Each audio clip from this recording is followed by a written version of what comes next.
There we go. How are you?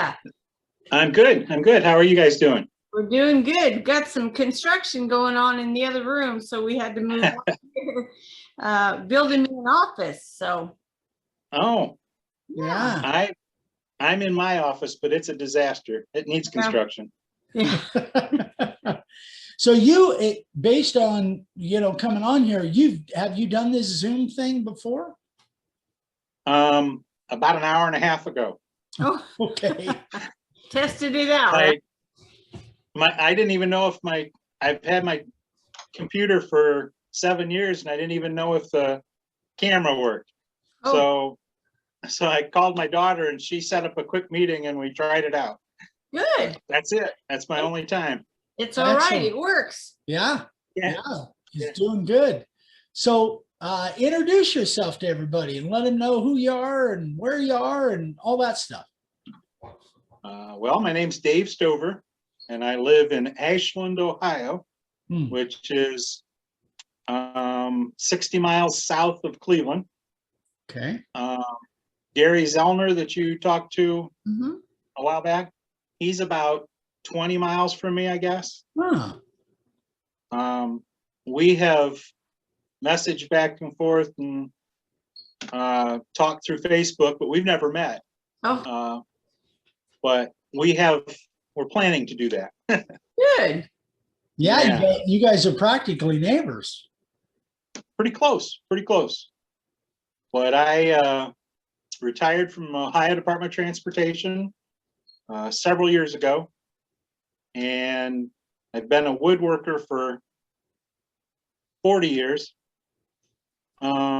probably doing signs 4 or 5 years, I suppose. But I was always kind of known as the router guy, and I do woodworking and I embellish it with router stuff at some point. And so it just kind of, actually my daughter-in-law, then she was my son's fiance, wanted a wedding gift, and she had this, I think she went to one of the craft stores or someplace and got this big initial and wanted welcome written in it. I said, can you do that? And I said, well, sure. And after about 12 attempts, just freehand, I decided that wasn't the way to do it. So I bought some of the templates that you use with a router guide. Okay. I didn't like that. Didn't like the quality of that at all. Yeah. The Miles. I started watching YouTube. Was that the Miles Craft system with the little tiles? I bought it through I bought it through Rockler. It's just individual letters that you hook together. Yep. Yeah. And I just it wasn't nice enough. Yeah. So I started watching YouTube videos, found you guys, and started doing it a different way. And it's probably, not half of my business or my time. Most of my time I do other woodworking stuff as well. And I'm hoping, we're supposed to have some good weather here the next week. I'm hoping to do my first epoxy pour. Oh, cool. Put together I shouldn't say I put it together. My daughter is the manager of a store, and they had this display table that she said they're going to pitch. We ought to be able to use it for something, shouldn't we? So I went and looked at it, and now it's going to be her kitchen table. So, but we're going to put epoxy on it. That sounds like a good project. Turn it into something, yeah. So you were my son, I'm Dave, my son is Eric. He helps me with woodworking some when I get into something bigger than I can handle. But he is a equipment mechanic, so he has a business of his own. And wife and I have a granddaughter with him. And then my daughter, she lives 6 houses down the street with my 8-year-old grandson. So I see them a lot. Sometimes when I'm not expecting, but that's okay. That's still good. Yeah. And I guess that's me. So I'm curious, when you say you were kind of known as the router guy, but you weren't necessarily doing signs, Were you doing like designs on cabinets, like little swirls and that kind of stuff? More pretty elaborate edge carving. I did a lot of different shapes around the edges of all kinds of furniture Okay. and things that I built. So, And you did that mostly with a router? yep.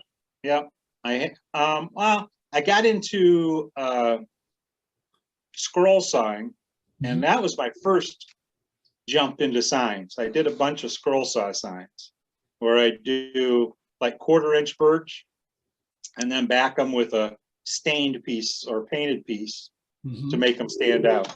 And I did quite a few of those, and then got more into the routered signs. But my daughter-in-law is a competition barrel racer. So she has gotten me into the equestrian farm side pretty heavy, and that's ended up being my niche. Stall signs, I can't count how many stall signs I've done. They've been a big seller. Yeah. Other signs that are barn or horse farm related is where most of my stuff goes. Novelty type signs. Yeah. And I found not great big signs, like 8x10s or 8x12s of these novelty type signs tend to be my best sellers. And so when you say novelty type signs, you mean signs that just have like phrases or sayings or stuff on them? Yeah. Is that what you mean? Yeah. This one, it just, I need some country air. That's awesome. Very cool. What kind of? And like I say, not great big ones, just 8x10s or 8x12s. This one in Ohio, we're Buckeye fans. Yeah. So that one's been a pretty good one. And what kind of wood is that? What kind of wood is that? Those are both poplar. Poplar. I do a lot of poplar. I have several Amish sawmills in the area that I get scraps from pretty cheap and laminate and make my signs. I got a half of a pickup truck load probably for $30 of 1x3 poplar. Wow. Oh my gosh. Oh, and wow. It's 1x3 and it's not the prettiest stuff, but I cut out pieces and laminate them together and end up with decent stuff. Some of it makes it look pretty rustic, which is a thing these days. Yeah, it's pretty popular. Yeah. Yeah. Now the poplar that you're using, because when I was looking at it, that almost has, and I don't know with the camera work, I don't know, it almost has a pine look to it. It almost looks like a blonde. It is. It does look a lot like pine. It's around us. It's called a tulip poplar. Okay. And it is it's considered a softwood, but it's pretty hard. Yeah. And I lamb them up and they sell pretty good. So yeah, I like that. See, the standard poplar that we have out here that I see down at Home Depot and Lowe's has a green tint to it most of the time. So and I know there's, you take any kind of wood and there's probably 1,000 different species of that particular kind of wood. So that's why I wanted to ask that, because that really has a nice blonde look to it. I really like that. Yeah.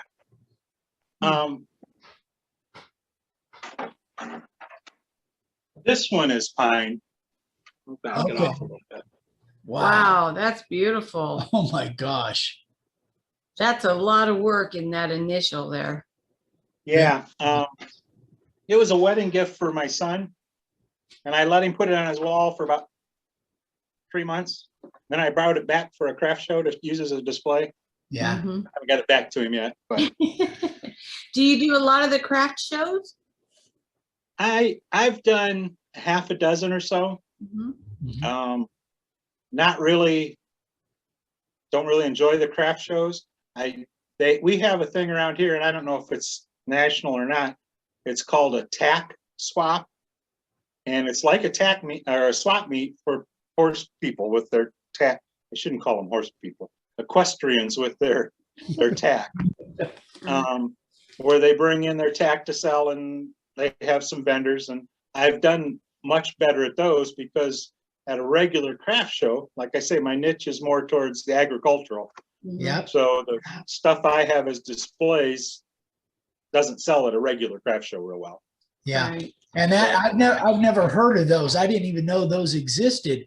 But man, talk about a perfect group of people to buy wooden signs for whatever, Absolutely. whether they're the novelties or whether they're ranch signs or Yeah. what. Man, that is that would be a gold mine. That's definitely where I would be. Yeah. Here in our area, or in the state of Ohio, there is at least one or two in every state, or in every county of the state. Wow. Every fairgrounds has one sometime during the year. 4-H clubs have them in order to raise money. They're pretty popular around here. Wow, that is terrific. What a great idea. You know, there are certain industries that have those meets like that. I know, you know, in the old days I was into hot rodding, and my brother-in-law is into hot rodding, and they have these meets where it's all automotive, basic, you know, swapping manifolds and carburetors and whatever, and all kinds of different. So it's the same kind of thing. It's a swap meet, but basically it's tailored to what that group of people is looking for. Wow, how cool is that? Yeah. Again, that was something that my now daughter-in-law kind of suggested that I try, and it's really taken off. That's great. So now Between my daughter and my daughter-in-law, I don't advertise at all. They show signs and have a list for me, each of them, for all of their friends and themselves. So Good. That's cool. That's cheap advertisement right there. Wow, terrific. it sure is. And you know, when it comes right down to it, word of mouth is absolutely always the best advertisement. Absolutely. Well, and you're getting a return on your money for raising those kids. They're actually, you know, paying it back a little bit. That's kind of nice. Yeah. About time they did. That's so cool. That's cool. That is great. And now I'm assuming, and this is kind of rare, but I'm assuming you're not carving on site. You're just taking stuff for display, or are you carving on site? No, I'm taking stuff for display. Yeah. The novelty stuff or the small signs, I'll sell those right off my rack. Yeah. The custom signs, like the stall signs, I'll take orders for. Most of these places, they have them, aren't set up to with a place that I could actually run a router and do them on time. And quite frankly, I'll get at some of those, I'll get orders so fast, there's no way I can get them done in a day. Right. So, gosh, I had somebody contact me for a 4-H club, and they wanted a stall door type sign for each kid in their 4-H club. Some of the kids had pigs, some of them had lambs, but they still wanted matching signs for their club. Yeah. 38 signs in one order. Wow. Okay, but you got to give me a little time. Yeah. Fair's not next week, is it? That's great. How cool is that? What a cool niche, man. And do most of the people that you see at these meets, these tack meets, most of them, I assume, are somewhat local to where the meet is? They, draw from what, 30, 40, 50 miles away, or what? Yeah, no, probably no more than that. Yeah. I don't know. I've only shipped maybe a dozen of the signs. I usually, I'll get a phone number and call somebody and say, hey, I have your sign ready. I have found that I can ship it out of my postal service here within the state for $8, about anywhere in the state. one of the stall signs. Priority mail. Yeah, Yeah. and I'll say, you know, I can ship it for $8. They say, well, how about if we just meet you? You know, and it's 15, 20 minutes away usually for me where I end up meeting. So Yeah. saves me $8. I get, or them $8.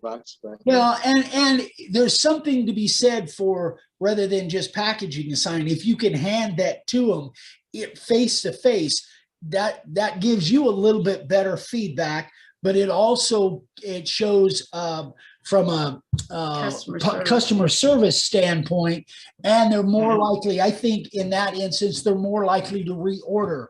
And really, you know, the fact that you're somebody that they've met now a couple times when you ordered and now delivered, that just ingratiates them to you a little bit more. That's, you know, it's that'll lead to more business rather than just putting it in a box and shipping it. yeah, that's right. I always include a couple of business cards when I hand the sign to them or ship it to them. And probably half of the signs I've sold have got me another order. So that's great. somebody takes one and hangs it up in their stall in some barn, and somebody else sees it, and where'd you get that? This is, you know, I'm really glad we're doing this, Dave, because I've always, you know, Dad and I have always purported, we used to do horse shows, and you know, I don't think there's a better group, an isolated group that is better to sell to than, well, you say equestrian, I'll say horse people.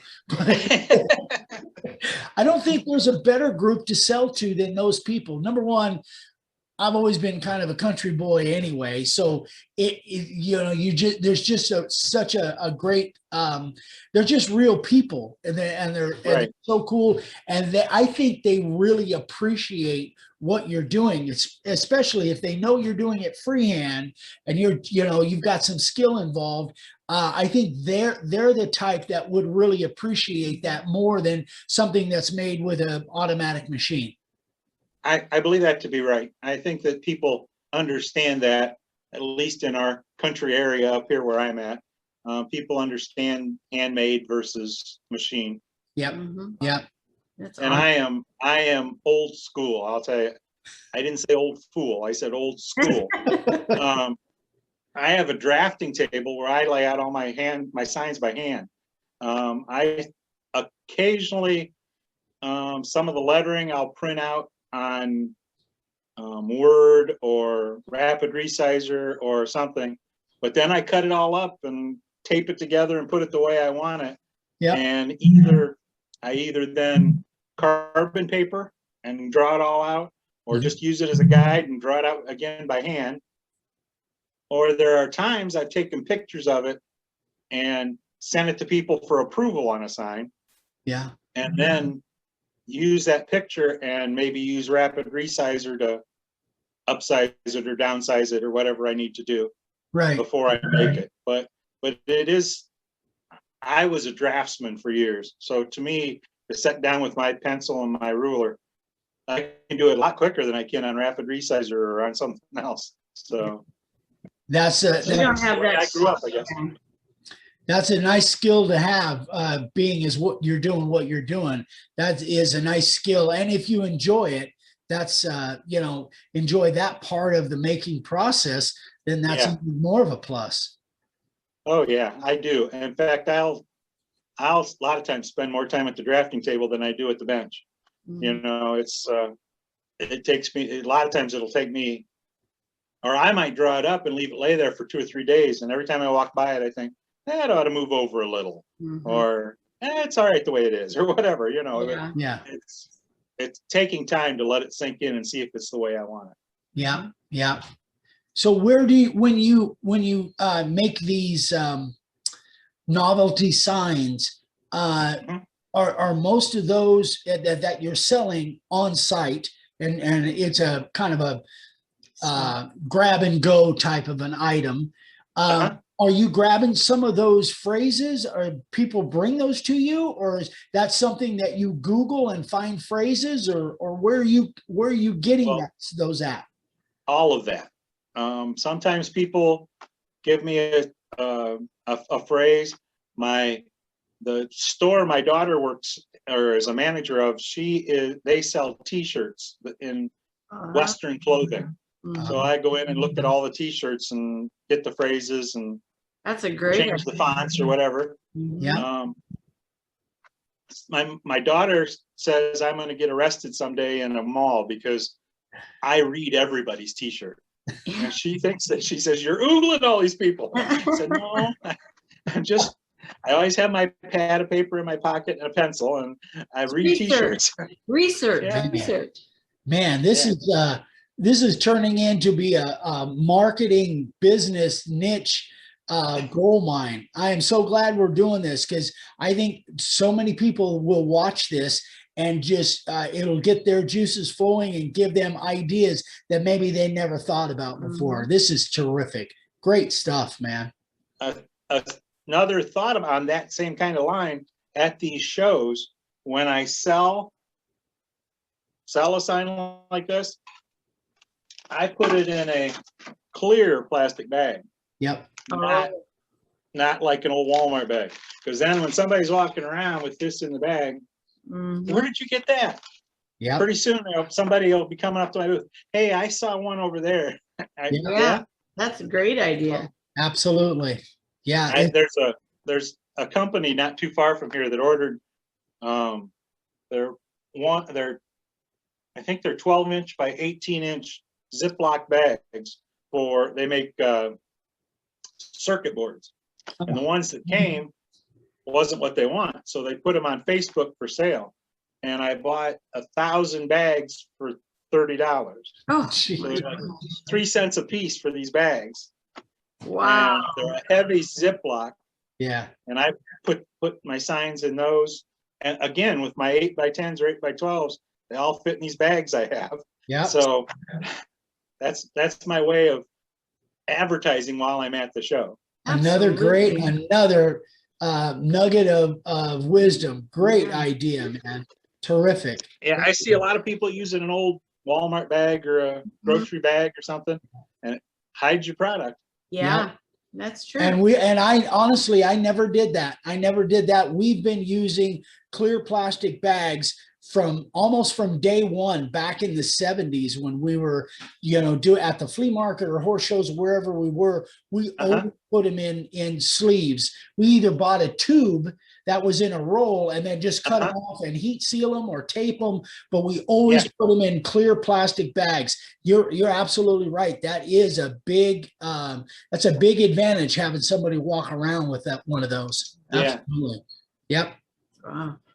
Yeah, I've actually gone to, there's a pretty good sized gun show at the fairgrounds here in town. And I've taken a sign and just walked around the gun show looking at guns and stuff. And somebody say, where did you get that? I said, oh, I made it. I'm looking for a guy I'm supposed to deliver it to. And then take an order. What a great idea. That's awesome. That's a great idea. Oh my gosh. That's great. That's terrific. I love it. That's awesome. So when's your next show?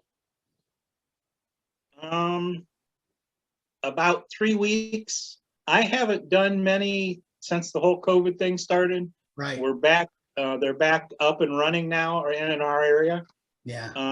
But it's about 3 weeks, I think, till the next tax show. Gotcha. So do you have in your mind kind of what you want to have for stock by the time, knowing you're 3 weeks out, what you have to do to get ready for that and what you want for stock? Yeah, I have about a dozen, maybe 18 signs that sell really well that I know I want at least a couple of each of those.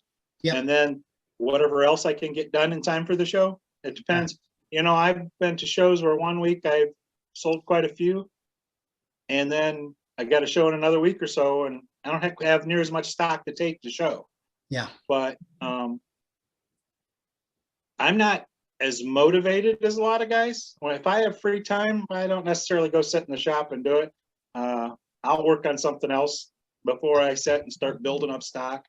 I almost have to have a goal or a deadline, of somebody's product. Yeah. Stock has never been good for me. Yeah. I got you. That's cool. But And I have 2 foot by 6 foot panels of grid wall. They're like, I think they're 2-inch by 2-inch grid, and it's like maybe it's bigger than an eighth, maybe 3/16 rod that's welded both directions. yeah, And I have 6 panels of those that'll hook together, so I can just like kind of Z them together, and then they freestand. yeah, And then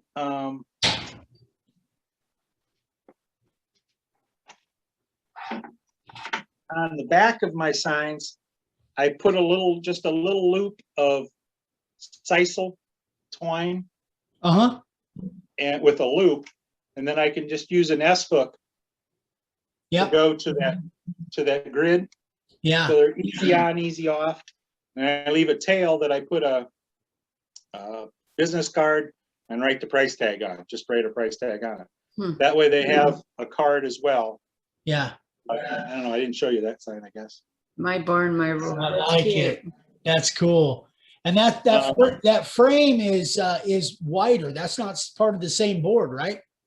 No, it is. It is a little wider. It's Yeah. set in about 1/4 of an inch, and it's old pallet wood. The frame is. And you just used a tack gun and tacked that all the way around? Yeah, yeah. Very nice. Great idea. Wow. Gosh, you got all kinds of great ideas. When we started talking via email, you said this would be the boringest conversation ever. Not quite, man. Not quite. This is gosh, I got some great ideas here. I think everybody's gonna love this thing. This is terrific. And we've already been going like a half hour. This is crazy. It's crazy. So well, go ahead. So yeah, we got to wrap it up, but we always ask the last question is, what kind of advice would you have for somebody that's looking at possibly carving or maybe getting a little discouraged because, you know, nothing's happening? What kind of advice would you give to that person? Well, I hear a lot of people on Facebook or see on Facebook them talk about they made firewood. Yeah. And I never felt that way. I'd take something I made a mistake on or I didn't like, I'd hang it on the shop wall. And I might have 6 of the same sign that I had screwed up down around my shop wall, but you can see each one's a little better. And it gives you a boost as you see them getting better. So the best thing is learn from your mistakes, take the time to practice.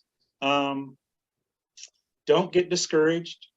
It's like anything, it takes practice. So I guess that's my advice, is just don't give up. That's great. Well, and I really like that idea, because not only are you going to learn from your mistakes, but I'm just speaking for myself. You won't forget the mistakes you made if they're right there in front of you. And now you're making another one. It's like, oh yeah, I want to remember not to do that. So if you've got those hanging in front of you, it gives you a sense of getting better, but also what not to do, because you might, you get 6 months away from what you did to screw that one up. But if it's hanging there in front of you, then you go to make another one, you're less likely to make that mistake. That's a great idea. What a great idea. Yeah, I think it's a general reminder that it takes practice. Yep. Great. Terrific job, man. Kudos to you. Keep in touch. Thanks. And I love to hear these success stories, because you are definitely a success story. Jeez, that's awesome. You're doing great stuff, Dave. Well, thanks. I appreciate you having me on. It was a pleasure, my friend. Definitely.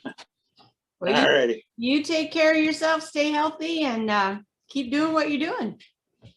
I'll do that. I'll keep watching you guys. All right. Thanks, Dave. Thank you. Have a great one, buddy. Bye-bye. Bye. Bye.